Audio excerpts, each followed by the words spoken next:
Hi, I'm Dr. Neil Schultz, and welcome to the October 2013 edition of BeautyRx Live, where over live streaming video, I can answer your questions in real time about BeautyRx skincare products and related skincare issues.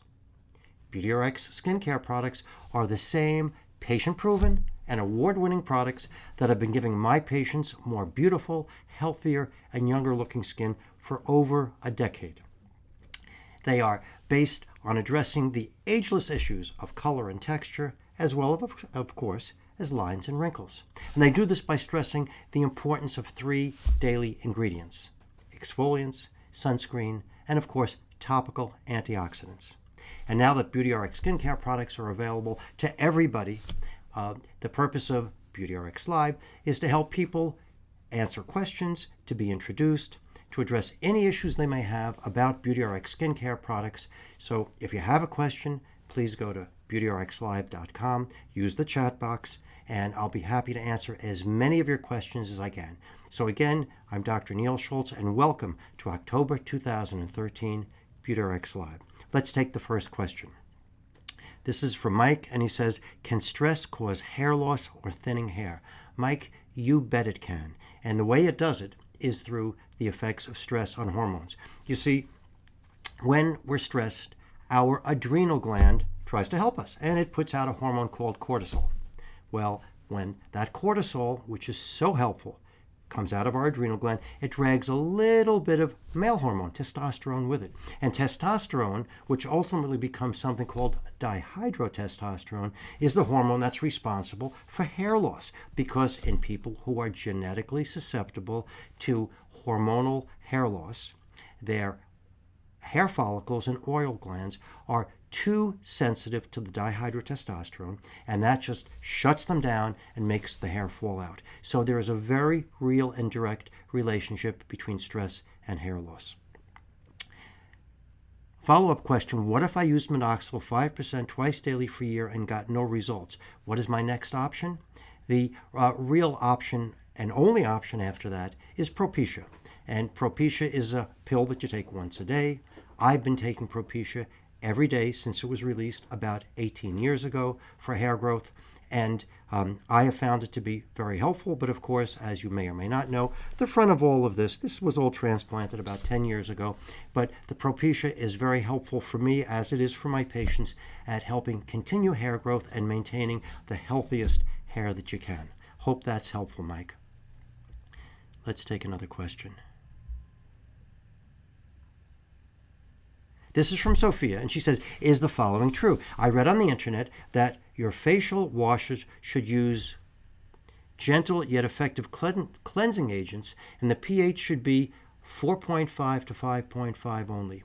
Well, Sophia, I think that applies to almost everything. Of course you want gentle but effective. You don't want harsh. And as a matter of fact, that's the reason we use toners or astringents, to get a synergy between the removal of oil, dirt, dead cells, and debris of cleansers, and to back that up with the toners. So the toners, by being synergetic and removing anything that the cleanser doesn't remove, therefore doesn't require you to use a harsh cleanser. So by all means, in terms of pH, I think that if the pH is going to go much below 4.5, I think it's going to be very much too irritating. But 5.5 as the top pH, I think that's a little low. That's still pretty acidic, and there's no reason why the pH of many cleansers is actually alkaline, and many cleansers have a pH above neutral, which of course is 7.0. So I don't think the pH is really quite as important, and I think what you should more focus on rather than the numbers are, how does the cleanser feel, leave your skin feeling? Does it make it feel like the oil and water are in proper balance? And make sure that it's not irritating. Again, I'm Dr. Neil Schultz. This is BeautyRx Live. We're over streaming video. We're answering your questions about BeautyRx skincare products and related skincare issues. So just go to BeautyRxLive.com, use the chat box if you have a question, and I'll be happy to answer as many of your questions as I can. Paula asks, does salicylic acid have a pKa? Paula, it really doesn't. It's a little bit different than the alpha hydroxy acids. So salicylic acid which of course is a beta hydroxy acid. The issue isn't so much of whether it has a pKa, but glycolic acid, of course, is water soluble. Beta hydroxy acids are oil soluble. So it's a little different equilibrium in terms of how it binds to carrier proteins and whether it does at all. So we really need not be concerned about, quote, the pK of salicylic acid, because it's not the same situation as it is with glycolic of free acid and bound acid. Margaret asks, are there any products that we should be using in fall, winter that we don't use the rest of the year? Margaret, that's a very important question.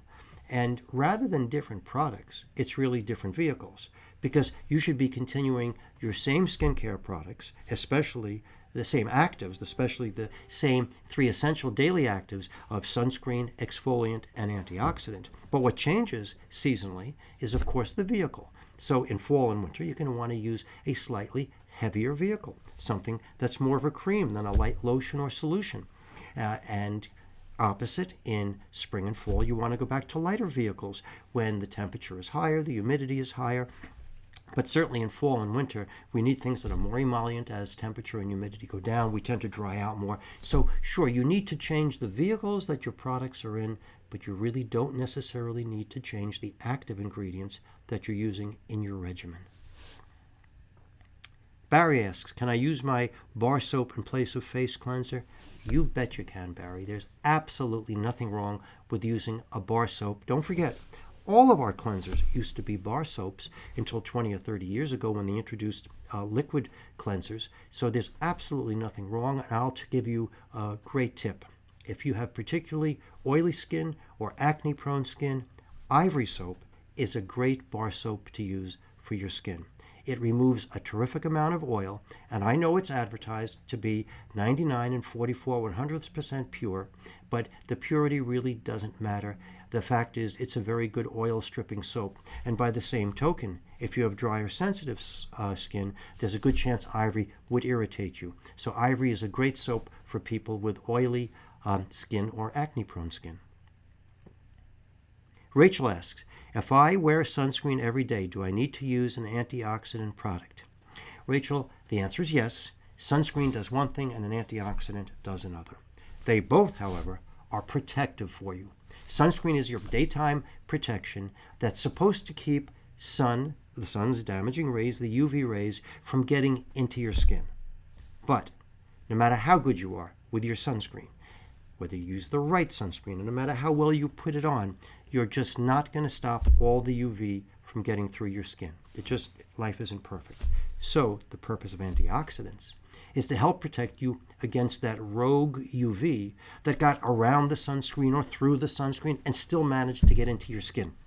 And that's the function of the antioxidant, to be on station inside the cells. So when that high energy, damaging ultraviolet light does create more free radicals and sets them off, the antioxidants are there to shield the important parts inside your cell, the DNA, the cell membranes, the mitochondria, all of the important elements, to shield them from that dangerous energy and protect them from the damaging effects of the free radicals which were induced by the UV that got past your sunscreen. So please use them both. And don't forget, those are 2 out of the 3 essential daily skincare ingredients, the third, of course, being exfoliants. So again, I'm Dr. Neil Schultz. This is the October 2013 edition of BeautyRx Live. If you have a question, please go to BeautyRxLive.com, use the chat box, and I'll be happy to get to your questions as soon as I can. Christina asks, I have dry, flaky skin around my nose and eyebrows that won't go away no matter what I use. What should I do? Well, that's very interesting, Christina, because what you're describing sounds much more like dandruff or seborrhea than just dry skin. So when we talk about flaky skin around the nose and the eyebrows, we're really talking about a problem of excess oil production causing an irritation in the skin, and that irritated skin causes a little bit of redness, and that redness causes inflammation in the skin, which causes it to be shed prematurely in large flakes, which you can see, which you're calling flaky skin or dry skin, rather than microscopic cells, which is the way cells come off your skin normally when the skin is not inflamed. So an over-the-counter product that would help that is not going to be a moisturizer, because the problem is not that the skin is dry. The problem is that the skin is inflamed. So an over-the-counter 0.5% or 1% hydrocortisone product or a ketoconazole cream would be helpful there. But I'm not surprised that you're frustrated by the inability of moisturizers to help, because what seems like dry skin really isn't. Flaking skin is a final common pathway for many different problems, including inflammation, not just dry skin. I'm just scrolling up to make sure I haven't missed anybody's question.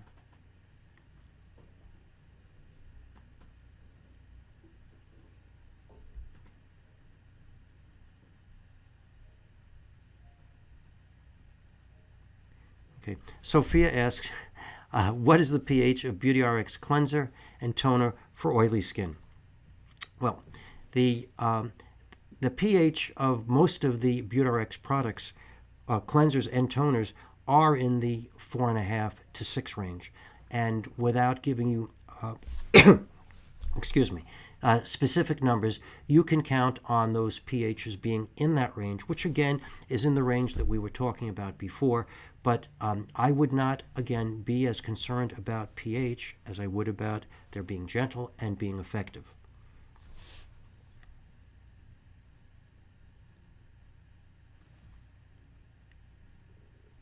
Mike asks, ivory soap? I heard it can cause dry skin and clog pores because soap contains tallow. Is that true?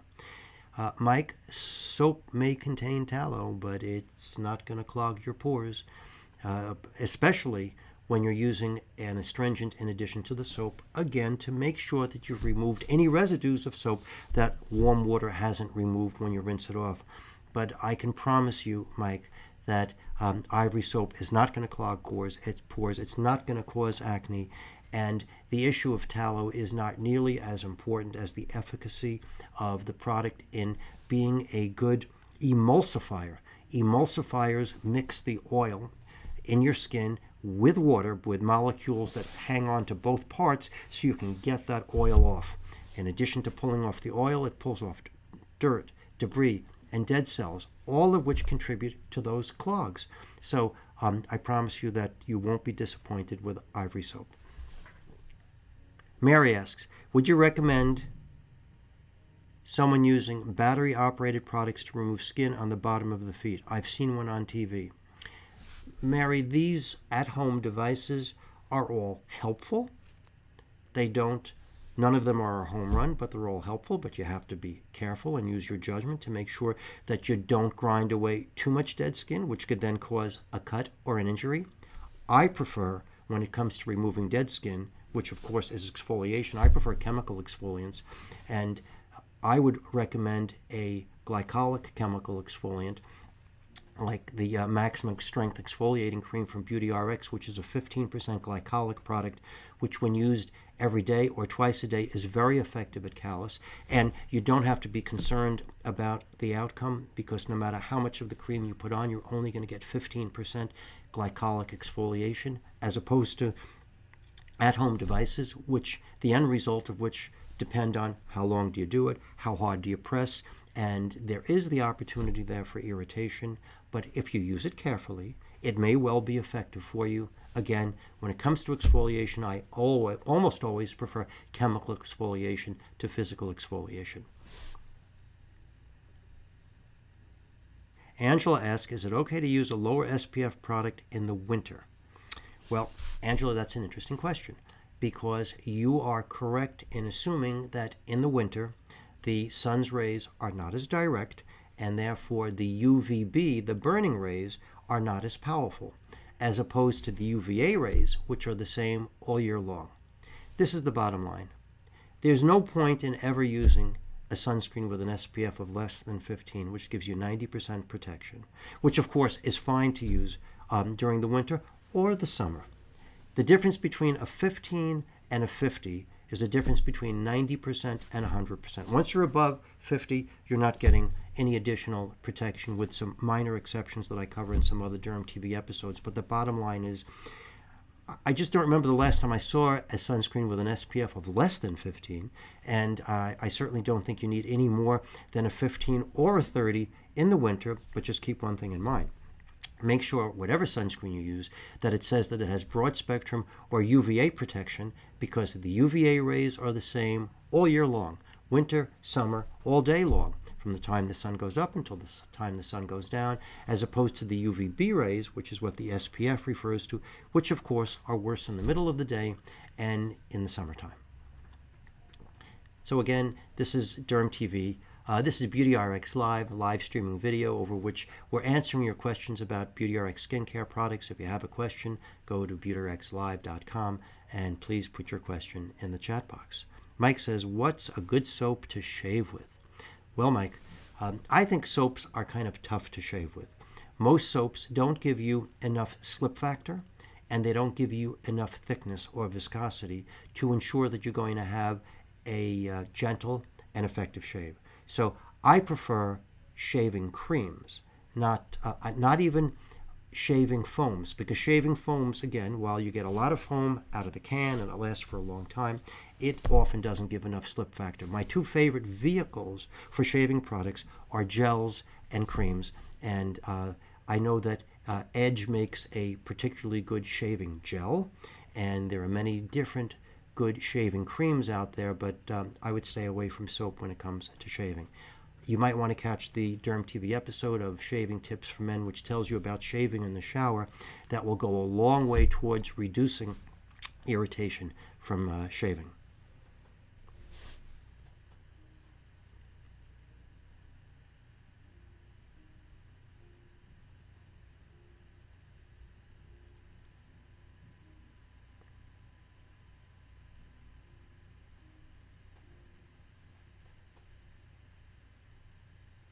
Sophia asks, I know you said glycolic acid is the gold standard for chemical exfoliants. How does it differ from other chemical exfoliants? Sophia, that's a great question.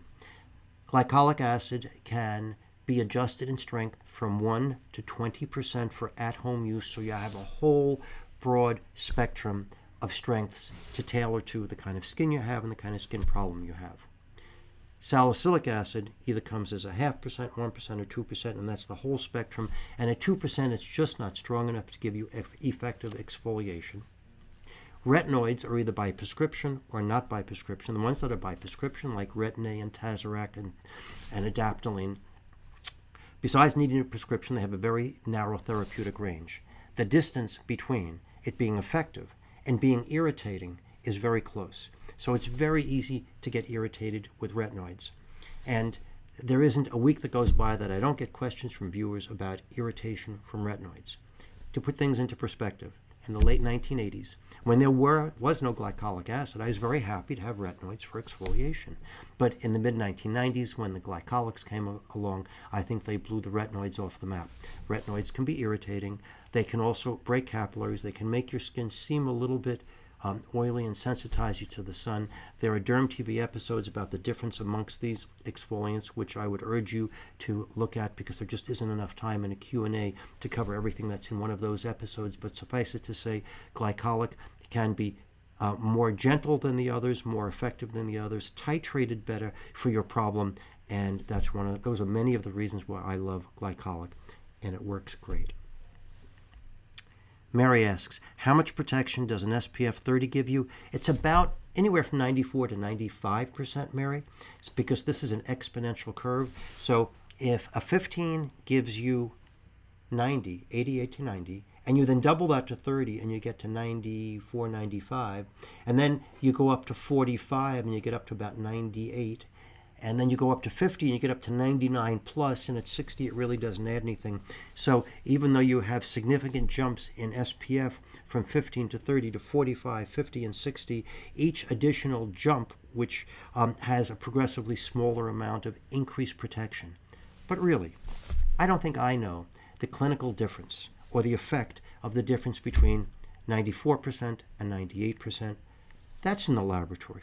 The real issue about getting the best protection from your sunscreen is, are you putting enough on? Are you putting it on before you go out in the sun? And perhaps even most importantly, are you reapplying it?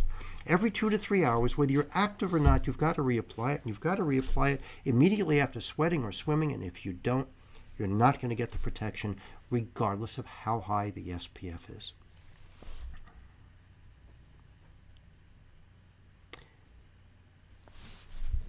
I hope that this has been helpful for you. I love hearing these questions.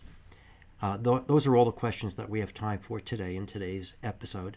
But please keep sending in your questions to Derm TV. So many of the episodes come from your questions, as well as your questions into BeautyRx Live. We'll be back in 3 or 4 weeks on a Wednesday at 2 o'clock for the November edition of BeautyRx Live. And until then, I wish you beautiful skin and health. And this is Dr. Neil Schultz. Have a great day.